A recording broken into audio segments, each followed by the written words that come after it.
Katie with us. So Katie was a client of mine, and she had 6 coaching sessions as she was thinking of transitioning out of yachting and wanted to prepare herself for that change. And the reason why we're connecting today is because Katie worked on deck, and I would like to speak about gender harassment within the industry. And because Katie isn't working in this industry anymore, she's now found herself an amazing job back home.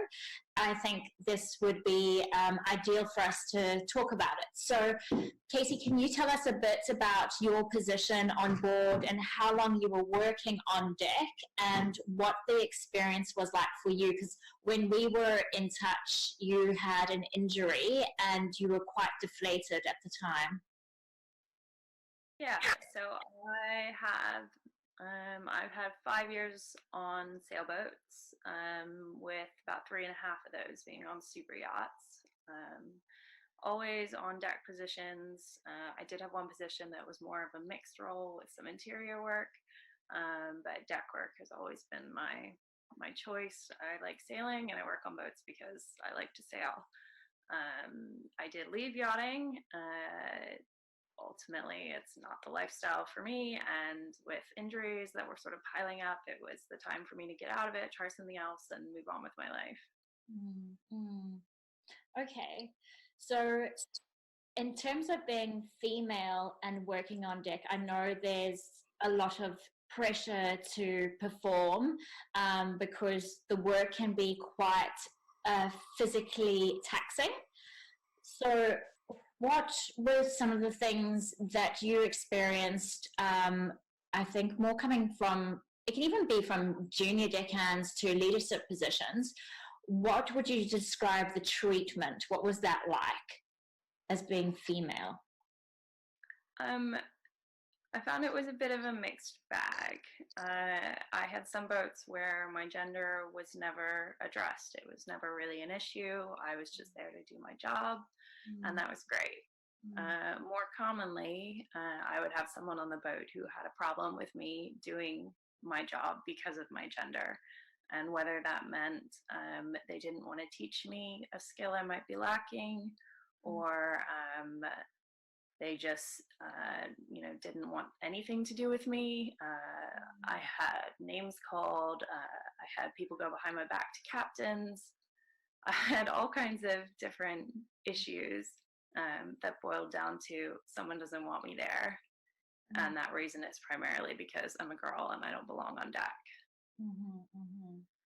So how did that impact you as a person? I mean, it's certainly very, very difficult to ever feel like part of the team and part of the crew when people are making an effort to exclude you, especially on some of the bigger boats with more people in the deck crew. I did run into issues where, one sort of rotten egg would kind of ruin the experience as a whole. Just because he's a boy and the other boys like him, they're more likely to side with him than side with me when it comes down to it. And I certainly never felt like it was an argument I wanted to have with that person. Usually the way I see it is that, like, my gender is a fundamental thing and it's not something I can argue. If that's what the problem is, there's nothing I can do about it whatsoever. So it's easier just to try and do my job, do it the best I can do, be as helpful as I can to everyone on board. Outside, inside, whatever people want, I'll do it. And just try and make people realize that I am actually a valuable asset to have on a boat. Yes. So for a lot of crew who are working on deck being female, and actually even if you're in the interior and you're experiencing discrimination, it can be on various terms. Eventually that gets to, it can bring you down, but also beats up your sense of self-worth, and you start questioning and you're like, am I really crap at my job? Or, maybe I'm not good enough. And you start doubting your own skill set. And if you're someone that doesn't like confrontation, how would you address a dilemma like that? this is one I did really, really struggle with. The number of boats I went to where I ran into a person who had a real problem with me did have me thinking that, well, because this keeps happening, it's probably not, it's probably not these people just being grumpy with me being women. Maybe it's just me. Maybe I am a problem. Maybe I'm all the things they say I am. Maybe I'm not a good sailor. Maybe I'm not good at XYZ. Maybe any of the things that they're saying could be true. I usually ended up just trying to find, try and make good friends on board. Obviously, the women on board, they certainly understand it. Even, women inside have experienced deckhands being macho and cool and, I'm so much better than you. I do the real work on the boat. And it's just, it's not a fair dynamic at all. So you're saying have a positive social network on board is really, really important. And yeah, you've got to have someone just to talk to and like say, look, this is what I experienced today. Am I going mad? Like, is there something wrong with this, or is it just me? Just to get that affirmation, because it can have a severe impact on your mental health. Because if you're starting to have those negative thoughts about yourself, then naturally it's either going to make you feel depressed or quite down on yourself, or you may experience a bit of anxiety where when you have to do a job on deck, then you're like, oh my gosh, am I going to be able to do this? What if I stuff up? What are they going to say about me? And then are they going to give me a hard time? So it can have a knock-on effect on your mental health if you're experiencing gender harassment. Yeah, absolutely. And I think one of the things that sort of women run into more than men, this is just from my personal experience, is that we cry more easily. If I'm really upset, I'm probably going to cry. And if I'm really angry, I'm also going to cry. And the last thing I want in like an emotionally charged situation, if people are saying nasty things to me, or, if I'm furious at the way I'm being treated, I'm going to start crying, and then that's it. You're off the table. You've got nothing of value to add anymore because you're just a crying girl. And that is just horrific. Yeah.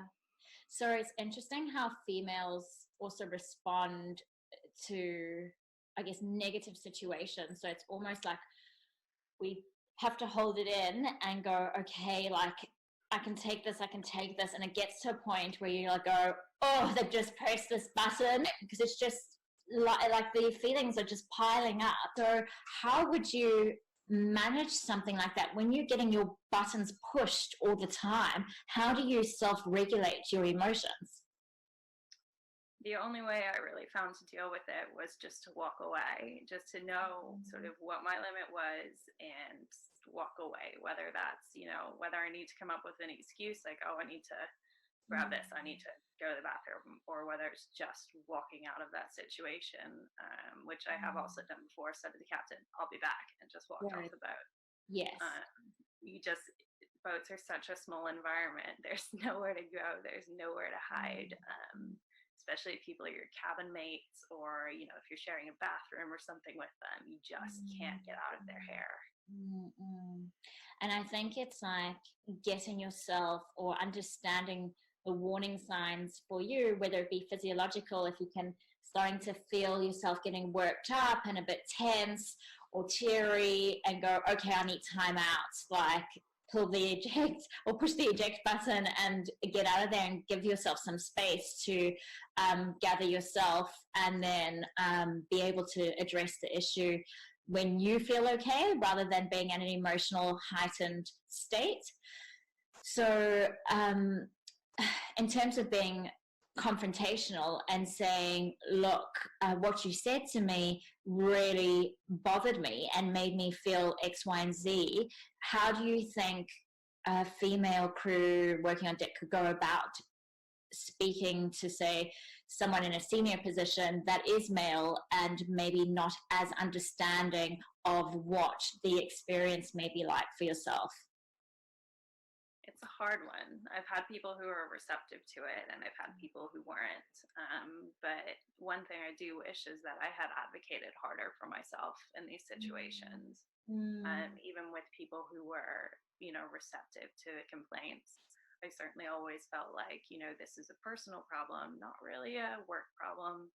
And, I should be able to sort it out for myself, when ultimately that's not the case. Like, I should have gone to someone earlier. I should have said, hey, look, there's a dynamic problem and I'm struggling with this, and I really think this behavior is inappropriate. Is there something I can do? Or, if not, I just want to make you aware of it, because, it is a problem on board. And ultimately, once you have a dynamic problem, there's very little you can do to solve it if you let it get to that kind of point. Yes, yes, 100%. So for female crew who are applying for work on deck, in the interview process, what sort of questions would you ask, knowing what you know now? In terms of Seeing whether the role is a cultural fit for you. I think it's kind of self-selecting once you get to an interview stage. I certainly felt like a lot of boats, if they were going to have a problem, sort of selected themselves out of it. I'm sure every girl who's worked on deck has received a huge stack of rejections saying, sorry, no women, we don't do women on deck on this boat, which is fine, because, when it comes down to it, I don't want to work on a boat that doesn't want me to be there. My last boat did an incredible thing where they actually took names and photographs off of resumes. Amazing. So that for like the final crew members, the sort of final selection, and gave them out to the crew for everyone to look at, so that everyone in the crew had a say in this. And what you were looking at was not, oh, hey, this girl is really pretty, I definitely want her on deck.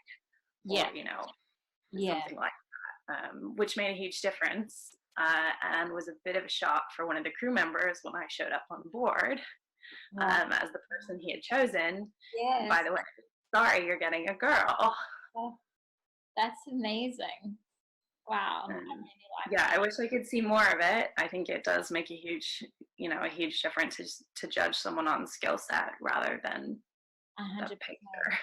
But it also sounds like the crew need training on that themselves. So like unpacking belief systems around gender. The setup and the intention was really good, to be fair. However, by hearing what you've just said, it was still a shock to this person.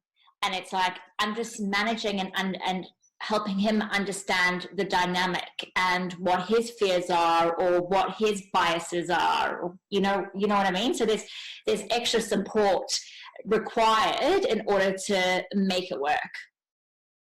Yeah, I would agree with that. I do think you need some sort of network. And I think if you're going into something like that, where, you know at the beginning that there is a potential for a problem, I'd certainly like to know that the network to talk to the captain, or the network to talk to someone that's sort of a bit more available than I did at the time, just based on some things I heard afterwards about things that were said to the rest of the crew and not to me. Made it very clear from the beginning on his part that I was a problem, whereas I assumed that maybe he thought, if I wasn't doing XYZ right, or I didn't have a certain skill set and was a little behind and needed to catch up, whereas really none of that was the problem. Interesting. And I think that when you do go for an interview and you're applying for a job, it's always important to be open and honest. And so, for example, someone in your situation who's, previously, like when you were applying for a job on deck, the sort of questions I think I would ask would be, have you had a female working on deck before? What did that look like? Did you experience any issues? How do you feel about a female working on deck? If I had an issue, who do I go to for support? All those sort of questions are so, so important, because that's going to give you an indication of what the culture is like on board. Yeah, I do agree with that. And I do think it's also to ask important to ask about the crew, like who the crew are, what their background is. Is there sort of diversity in the crew? Do people come from different places? Do people sort of different ages? Or is this sort of one set of people Yeah. that might not be the best fit for someone like me to come in and try and be like, hey, I want to be part of you. Yes, yes, fantastic. Yeah, it makes complete sense. So in terms of now you transitioning out of the industry, and before we're looking at when we're doing coaching skill sets and how you can transfer the skills from your previous job on the yachts on into a land-based job, what would you say were the key skills working on yachts that helped you find a job on land? Like, what could you suggest to crew working on deck? Like, what sort of things could you focus on that would help you source a future position on land? I think the biggest thing is the soft skills. Just we work long, crazy hours. We get anything done. Whatever request comes at you, whenever it comes at you, you can make anything happen. People work really, really hard, and they're very, very flexible. And I think those are probably the skills that landed me in the job I'm in, saying, I don't know everything. And in fact, I don't know anything about the industry I'm in now, but I didn't know anything about sailing. I didn't know anything about, these courses I did. I didn't know anything about, getting my yacht master or, learning astro navigation. They're all things that are so far removed, but you can pick them up. You're smart and, switched on, and you can learn them, and you can do the same with sort of any other industry you choose. It doesn't have to be related to boats. Yes. And I fully support you on that one, because I think soft skills, aka emotional intelligence, is so critical, and it really gets you places, but it's an investment. And the best part of it is that these skills can be learned. Empathy is one of them. Self-awareness is another one. Compassion is another one. So yeah, in terms of soft skills, what do you think your top, I know this is a difficult question, but what would you say your top 3 soft skills would be, just to help others have a realization of, or some understanding of what soft skills look like? You said hardworking, diligence. I think a big one would actually be toughness. The resilience.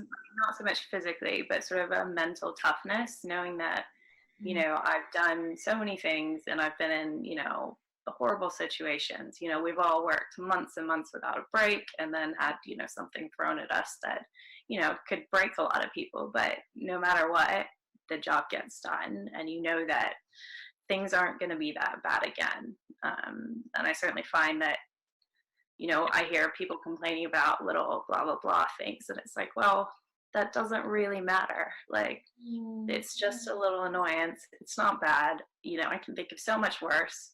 It's fine. Yes. That's actually something that I've been reflecting on this week. And I think yachting puts a lot of pressure on you to be perfect.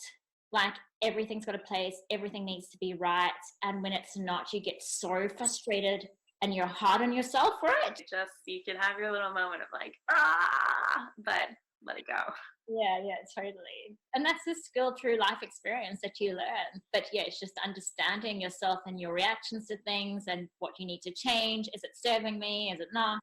Thank you for sharing and your contributions. And I'm so happy to hear that it's still going well for you. It's just, I don't know. I just feel super happy, and it's just really nice. I just look at my arms again. Every time I speak to you, my hair stands on my head. I've got goosebumps. So I can't believe it.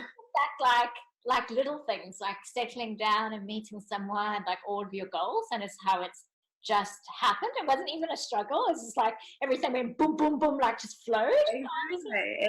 I don't know. I decided I wanted it, and it was like, okay, you can have it. It's like, wait, what? Yeah. It's a little bit insane. Yeah, but enjoy all of it, because it's so well deserved. Yeah, thank you. I wouldn't be here if we hadn't had the coaching sessions. I would be doing God knows what, but yeah. Oh, thank you.